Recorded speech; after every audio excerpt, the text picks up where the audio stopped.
আসসালামু আলাইকুম বন্ধুরা, আজকে আমরা যে বিষয়টি নিয়ে আলোচনা করব সেটি হচ্ছে ভূমি, জমি বা ল্যান্ড এর খুঁটিনাটি। আপনার যদি কোনো জমি থেকে থাকে বা নাও থাকে, বসবাসের অবশ্যই একটি জায়গা আছে, ঘর আছে, তো সেটি হচ্ছে ভূমি, সেটি হচ্ছে জমি। তো আপনি যদি কমন ম্যান, লেম্যান, ভূমি সংক্রান্ত কাজে আপনার যদি কোনো অভিজ্ঞতা, কোনো জ্ঞান না থাকে, তাহলে ভিডিওটি আপনার জন্য। তো আশা করি শেষ পর্যন্ত অবশ্যই দেখবেন, তাহলে আপনি ভূমির খুঁটিনাটি সমস্ত কিছু জানতে পারবেন। যেমন ধরুন, কোথায় আপনি খাজনা দিবেন, কোথায় আপনি জমি রেজিস্ট্রেশন করবেন, কোথায় আপনি জমির নামজারি করবেন, কোথায় আপনি সেটেলমেন্ট করবেন, অর্থাৎ জরিপের কাজে আপনার জমিটি যে জরিপ হচ্ছে সেটি কোথায় গিয়ে চেক করবেন, এবং আপনার জমিটি অধিগ্রহণ করা হয়েছে কিনা কোথায় গিয়ে চেক করবেন, কোথা থেকে আপনি রেকর্ডীয় খতিয়ান উঠাবেন, কোথা থেকে আপনি জমির নকশা বা ম্যাপ উঠাবেন। তো এই সমস্ত বিষয় যদি যাবতীয় জানতে চান, ভিডিওটি অবশ্যই শেষ পর্যন্ত ওয়াচ করবেন।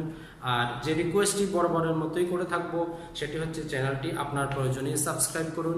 সাবস্ক্রাইব করার ফলে আপনার ইউটিউব টাইম লাইনে আমার ভিডিওগুলো অটোমেটিক আসতে থাকবে, সেখান থেকে আপনি আপনার প্রয়োজনে যাবতীয় বিষয় জানতে পারবেন। তো বন্ধুরা, ভূমির কাজে, জমির কাজে, ল্যান্ডের কাজে সরকারের যে সর্বনিম্ন যে অফিস সেটি হচ্ছে ইউনিয়ন ভূমি অফিস, যেটাকে আমরা তহসিল অফিস নামেই জানি। আর এই তহসিল অফিসের মূল যে কাজ সেটি হচ্ছে খাজনা সংগ্রহ করা, ভূমি উন্নয়ন কর সংগ্রহ করা, ল্যান্ড ডেভেলপমেন্ট ট্যাক্স সংগ্রহ করা। আর এই সমস্ত খাজনা, ভূমি উন্নয়ন কর নির্ধারণ করা হয়। বর্তমানে বাংলাদেশে যে সমস্ত জমি আছে সেগুলো দুটি শ্রেণীতে বিভক্ত, একটি হচ্ছে কৃষি আর একটি হচ্ছে অকৃষি। আপনার যদি জমিটি কৃষি জমি হয়ে থাকে এবং সেটি যদি 25 বিঘা বা 825 শতাংশ বা 825 ডেসিমেলের কম হয়ে থাকে, অথবা 8.25 একরের কম হয়ে থাকে, তাহলে আপনার ওই জমির কোনো খাজনা দেওয়ার প্রয়োজন নাই। ওই জমিতে যদি আপনার কাঁচা বাড়ি থেকে থাকে, অর্থাৎ মাটির ঘর থেকে থাকে, সেটাও কৃষি জমি হিসাব করে আপনার খাজনা নির্ধারণ করা হয়। আর যদি আপনার বাড়িটি পাকা বাড়ি হয়ে থাকে, তাহলে সেটা আবাসিক খাতে, অর্থাৎ আবাসিক হিসাবে হিসাব করা হবে। তো আপনার যদি কৃষি জমি হয়ে থাকে, তাহলে প্রতি বাংলা বছরে আপনি শুধু 10 টাকার একটি ভূমি উন্নয়ন কর মওকুফ এর একটি দাখিলা সংগ্রহ করবেন। দাখিলা হচ্ছে আপনি যে ভূমি উন্নয়ন কর মওকুফ, এটি যেই পাতার মধ্যে লেখা থাকবে, যেখানে আপনার দাগ নাম্বার, খতিয়ান নাম্বার, হোল্ডিং নাম্বার, আপনার নাম ঠিকানা লেখা থাকবে, সেখানে একটি সিল দেওয়া থাকে ভূমি উন্নয়ন কর মওকুফ, আর এই রসিদটিকে বলা হয় দাখিলা। তো অকৃষি জমি, বাংলাদেশে যত সমস্ত জমি আছে সেগুলো কৃষি এবং অকৃষি। তো অকৃষির মধ্যে 3টি শ্রেণী আছে, একটি হচ্ছে আবাসিক, একটা হচ্ছে বাণিজ্যিক, একটা হচ্ছে শিল্প। এই 3টি শ্রেণী খাজনা নির্ধারণ করার জন্য বাংলাদেশের জমিগুলোকে আবার 6টি ভাগে বিভক্ত করা হয়েছে। যেমন সিটি কর্পোরেশন অথবা জেলার যে পৌরসভা, উপজেলা পৌরসভা, গ্রামাঞ্চল, এই হিসাবে মোটামুটি 6টি ভাগে বিভক্ত করা হয়েছে। আর এদের আলাদা আলাদা খাজনা। তো আপনার এলাকার কত খাজনা সেটি আপনি ইউনিয়ন ভূমি অফিসে গিয়ে জানতে পারবেন, যে আপনার কোন জমির কত টাকা খাজনা। আর এই খাজনাটা হয়ে থাকে প্রতি ডেসিমেল, প্রতি শতাংশ, প্রতি শতক, প্রতি ডিসিম হিসাবে, এটি একর বা বিঘা হিসাবে হয় না। তো ইউনিয়ন ভূমি অফিসের যদিও কাজ হচ্ছে আপনার থেকে খাজনা আদায় করা, তো এই ইউনিয়ন ভূমি অফিস থেকে আমরা আরও ভূমি সংক্রান্ত কাজে অনেক খুঁটিনাটি বিষয় জানতে পারবো। আপনি যদি কোনো জমি বা ভূমি ক্রয় করতে চান, তো আপনার দায়িত্ব হবে আপনি খতিয়ানটি এবং দাগ নাম্বার নিয়ে ভূমি অফিসে যাবেন। সেখানে গিয়ে আপনি যাবতীয় তথ্য পাবেন। যাবতীয় তথ্য বলতে ওই জমিটি সিএস খতিয়ান কত, এসএ খতিয়ান কত, আরএস খতিয়ান কত, এই যে নামজারি খতিয়ান সেটা কত, এই সময়ের মধ্যে ধারাবাহিকতা আছে কিনা, সমস্ত বিষয় আপনি জানতে পারবেন। এছাড়াও জমিটি কোনো সরকারি খাস জমি কিনা, জমিটি রেলওয়ের কিনা, জমিটি অর্পিত কিনা, জমিটি বিনিময় সম্পত্তি কিনা, জমিটি ওয়াকফ সম্পত্তি কিনা, জমিটি আপনার দেবত্ব সম্পত্তি কিনা, যাবতীয় তথ্য আপনি জানতে পারবেন সেখানে। আর এটার জন্য আপনাকে কোনো টাকা পয়সা দিতে হবে না, সম্পূর্ণ ফ্রি, 100%। তো এটি হচ্ছে ইউনিয়ন ভূমি অফিসের কাজ। তো এখন আমরা যদি ইউনিয়ন থেকে উপজেলায় যাই, উপজেলায় আমরা 3 ধরনের অফিস দেখতে পারবো। একটি হচ্ছে উপজেলা ভূমি অফিস, 2 নম্বর হচ্ছে উপজেলা সেটেলমেন্ট অফিস, 3 নম্বর হচ্ছে উপজেলা সাব রেজিস্ট্রেশন অফিস। তো প্রথমে আসি আমরা সাব রেজিস্ট্রেশন অফিস। এই সাব রেজিস্ট্রেশন অফিসেই বাংলাদেশের সমস্ত যে জমি, এগুলো সাব রেজিস্ট্রেশন অফিসেই রেজিস্ট্রেশন করা হয়।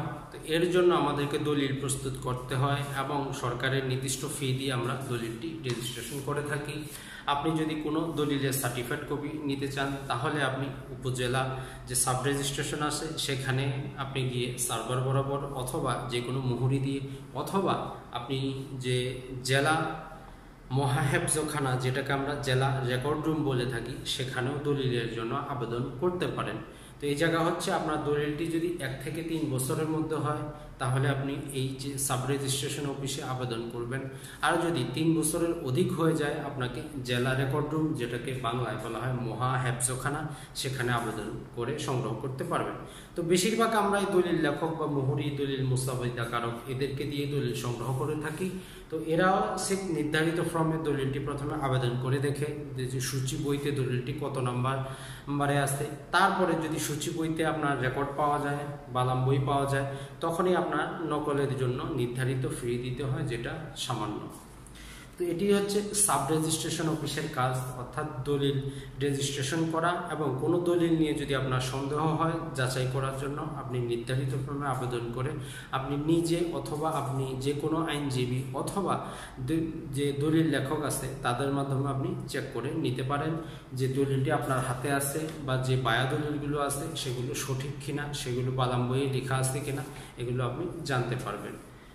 তার পরবর্তীতে আমরা যে অফিসটি যাব সেটি হচ্ছে উপজেলা সেটেলমেন্ট অফিস। আপনার এলাকায় যদি জরিপ কাজ চলমান থাকে বা জরিপ যদি শেষ হয়ে যায় রানিং, তো তাহলে আপনার জমিটির বর্তমান কি অবস্থা, অর্থাৎ কার নামে রেকর্ড হলো, সঠিকভাবে রেকর্ড হয়েছে কিনা, এই জরিপ খতিয়ান যেটাকে ডিপি খতিয়ান বলা হয় সেই ডিপি খতিয়ানের সার্টিফাইড কপি সমস্ত কিছু আপনি কিন্তু ওই সেটেলমেন্ট অফিস থেকে সংগ্রহ করতে পারবেন। আর প্রাথমিকভাবে যখন জরিপটি গেজেট হয়ে যাবে সেখান থেকে আপনি 100 টাকার বিনিময়ে খতিয়ান সংগ্রহ করতে পারবেন এবং 500 টাকার বিনিময়ে আপনি নতুন জরিপে যে ম্যাপটি সেটি সংগ্রহ করতে পারবেন। তো এটি শুধু নির্দিষ্ট দিনের জন্য, নির্দিষ্ট কয়েকদিনে আপনি সেখান থেকে সংগ্রহ করতে পারবেন। এর পরবর্তীতে আপনি যে সেটেলমেন্ট অফিস আছে সেখান থেকে এই সমস্ত কিছু সংগ্রহ করতে পারবেন না। তো এখন উপজেলা পর্যায়ে আর যে অফিসটি সেটি হচ্ছে উপজেলা ভূমি অফিস। আমরা নামজারি, জমা খারিজ, জমা একত্রীকরণ বা মিউটেশন এই অফিস থেকেই করে থাকি। ভূমির কাজে, জমির কাজে এটি হচ্ছে সবচেয়ে গুরুত্বপূর্ণ বিষয়। আপনি যখনই কোনো জমি ক্রয় করবেন তার দলিলের সার্টিফাইড কপি দিয়ে আপনি এই উপজেলা ভূমি অফিসে এসিলেন্ট বরাবর 20 টাকার কোর্ট ফি দিয়ে আপনাকে আবেদন করতে হবে। যদি সমস্ত কিছু দেখে শুনে জানে আপনার দলিলটি ঠিক থাকে, দখল ঠিক থাকে, তাহলে এসিলেন্ট আপনার নামে নাম জারি করে দিবেন, অর্থাৎ পূর্ববর্তী রেকর্ডটি সংশোধন করে আপনার নামে করে দিবেন। তো রেকর্ডটি সংশোধন করার পরে আপনাকে যেতে হবে ইউনিয়ন ভূমি অফিসে, সেখানে গিয়ে আপনাকে হোল্ডিং নাম্বার খুলে খাজনা দিতে হবে। তো এটি হচ্ছে মূলত উপজেলা ভূমি অফিসের কাজ।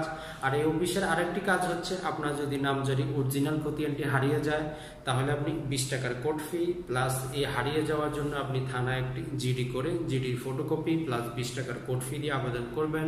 যদি এসিলেন্ট যদি সন্তুষ্ট হয় আপনাকে ফটোকপি অথবা একটি মূল কপি দিতে চায় সেজন্য আপনাকে 100 টাকা আরও দিতে হবে, অর্থাৎ সর্বমোট 120 টাকা দিয়ে আপনি আপনার নামজারি বা মিউটেশনের অরিজিনাল কপি পেতে পারেন।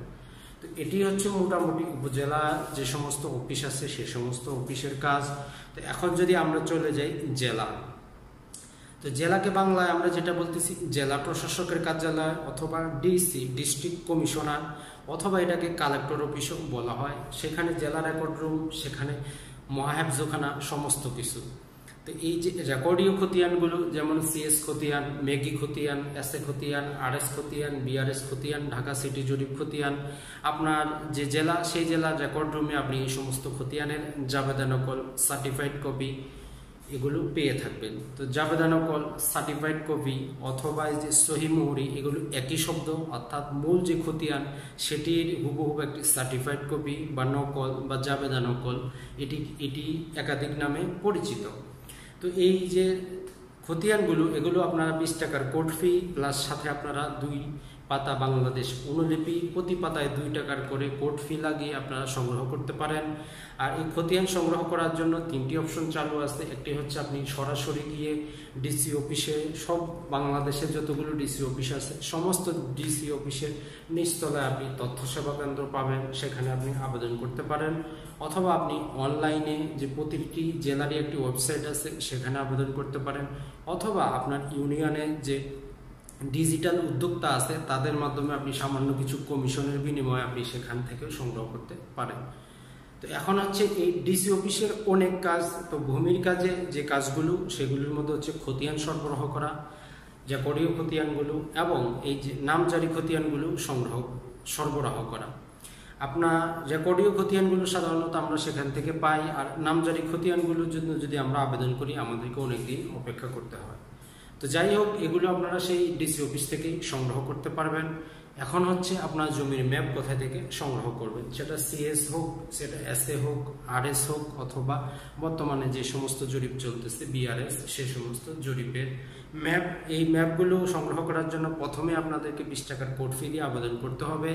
আবেদন করার সাথে সাথে তারা চেক করে যদি দেখে যে ম্যাপটি তাদের কাছে আছে, মজুদ আছে, তাহলে তারা আপনাকে 500 টাকার যে সেটাকে ট্রেজারি চালান করতে বলবে। তো ট্রেজারি চালানটা বর্তমানে বাংলাদেশের বেশিরভাগ ক্ষেত্রে সোনালী ব্যাংক থেকেই করা হয়। সেখানে আপনি 3টি কপি পূরণ করবেন, সেই একটি কপি ব্যাংক রেখে দিবে আর একটি কপি আপনাকে দিবে, আর আরেকটি যে কপি আছে সেটিও ব্যাংক রেখে দিবে, সেটি পরবর্তীতে সেটি ডিসি অফিসে প্রেরণ করবে। তো এই জন্য যে আপনারা যখন ট্রেজারি চালান করবেন, ট্রেজারিটার অবশ্যই একটি ফটোকপি করে আপনার কাছে রেখে দিবেন। আর এর যে মূল কপি অর্থাৎ গ্রাহক কপি, 3টি মূল কপি হয়, যে গ্রাহক কপি সেটি আপনাকে আবেদনপত্রের সাথে সংযুক্ত করে জমা করতে হবে। তো জমা করার আপনি 15 থেকে 20 দিন পরে সেখান থেকে সংগ্রহ করতে পারবেন। আর যদি তাদের কাছে ম্যাপটি না থাকে তাহলে আপনাকে যেতে হবে ভূমি রেকর্ড এবং জরিপ অধিদপ্তর, যেটা তেজগাঁও ঢাকায় অবস্থিত, সেখান থেকে আপনাকে সংগ্রহ করতে হবে। তো সেখানেও হচ্ছে যদি আপনি সিএস রেকর্ডের ম্যাপ সংগ্রহ করতে চান, আপনি সকাল 10টার মধ্যে আবেদন করলে বিকাল 4টার মধ্যে পেয়ে যাবেন। সেখানে সেম একই প্রসেস, 20 টাকার কোর্ট ফি এবং 500 টাকা দিতে হবে আপনাকে ট্রেজারি, সর্বমোট 520 টাকা। আর যদি এসএ আরএস খতিয়ানের ম্যাপ আপনি সংগ্রহ করতে চান, সেখানে অবশ্যই আপনাকে 3 থেকে 4 দিন অপেক্ষা করতে হবে, তাহলে আপনি পেতে পারেন। তো আপনি এই যে ম্যাপগুলো, এগুলো হার্ড কপিও অ্যাপ্লাই করতে পারেন এবং সফট কপিও আপনি সেখান থেকে, সাথে যদি আপনি ইউএসবি বা যে কোনো মেমোরি কার্ড সহ অ্যাপ্লাই করেন, আপনি এর সফট কপিও পেতে পারেন। তো এটি হচ্ছে ম্যাপ সংগ্রহ করার জায়গা। আর যদি আপনারা অনলাইনে অনেক ওয়েবসাইটে দেখবেন যে ভূমি রেকর্ড এবং জরিপ অধিদপ্তর থেকে খতিয়ান দেওয়া হয়, তো ভূমি রেকর্ড এবং জরিপ অধিদপ্তর থেকে কোনো খতিয়ান সরবরাহ করা হয় না। যদি আপনারা ভূমি রেকর্ড এবং জরিপ অধিদপ্তরে যান, সেখানে ক্লিয়ারলি বিজ্ঞপ্তি দেওয়া আছে যে এই অফিসে কোনো প্রকার খতিয়ান সরবরাহ করা হয় না। তো এখন আর যে বিষয়টি, সেটি হচ্ছে আপনার জমিটি অধিগ্রহণকৃত কিনা সেটি আপনারা কিভাবে জানবেন। সেটি জানার জন্য আপনাকে যেতে হবে ডিসি অফিসের এলএ শাখায়। এলএ মানে হচ্ছে ল্যান্ড অ্যাকুইজিশন শাখা। প্রতিটি ডিসি অফিসে অনেকগুলো শাখা থাকে, তো তার মধ্যে একটি শাখা হচ্ছে এলএ শাখা, অর্থাৎ ল্যান্ড অ্যাকুইজিশন ব্রাঞ্চ। তো সেখান থেকে আপনি জমির দাগ নাম্বার এবং খতিয়ান নাম্বার দিলে আপনার ওই দাগ থেকে বা ওই খতিয়ান থেকে কতটুকু জমি অ্যাকোয়ার করা হয়েছে সেটি আপনারা জানতে পারবেন। তো বন্ধুরা, আশা করি এই ভিডিওর মাধ্যমে আপনি বুঝতে পারলেন যে জমির কাজে কোথায় আপনি যাবেন, কোন কোন জায়গায় যাবেন, কি কি সেবা আপনি পাবেন। তো আশা করি ভিডিওটি অবশ্যই আপনাদের ভালো লাগবে। যদি ভালো লাগে চ্যানেলটি অবশ্যই সাবস্ক্রাইব করবেন।